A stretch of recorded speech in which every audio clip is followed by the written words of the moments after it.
हरे कृष्ण, राधे राधे जी सबको। कार्तिक मास का 17वां अध्याय।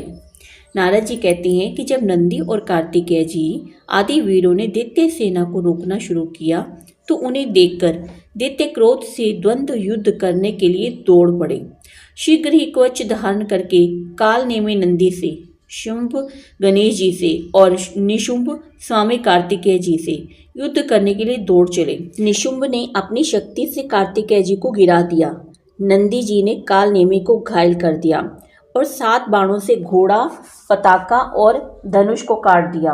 काल नेमी ने भी क्रोधित होकर नंदी के धनुष को काट दिया। इस प्रकार बलवान नंदी ने धनुष का त्याग कर शूल से काल नेमी की छाती पर वार किया। शुंभ और गणेश जी में भयानक युद्ध होने लगा। शुंभ रथ पर सवार था और गणेश जी चूहे पर। दोनों ही परस्पर एक दूसरे पर प्रहार करने लगे। गणेश जी ने बाण से शुंभ की छाती फाड़ दी और 3 बाणों से उसके रथवान को भूमि पर गिरा दिया। शुंभ ने भी क्रोधित होकर बाणों से गणेश जी को घायल करके 3 बाणों से चूहे को घायल कर दिया।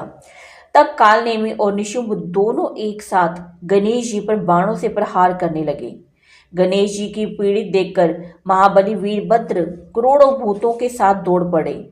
साथ ही कुष्मांड नामक पिशाच, भैरव, पैताल, योगिनियों के समूह एवं अन्य गण भी वीरभद्र के साथ हो लिए। उनकी किलकारियां सिंहनादों तथा अन्य शब्दों से पृथ्वी में कांपने लगी। भूत दौड़ते और नाचते हुए दैत्यों को खाकर उछलने कूदने लगे। नंदी और कार्तिकेय भी तब तक स्वस्थ हो गए और युद्ध में राक्षसों को अपने बाणों से शीघ्रतापूर्वक मारने लगे। जलंधर ने गणेश जी को, नंदी को और वीरभद्र को घायल कर दिया और बादलों की भांति गरजने लगा।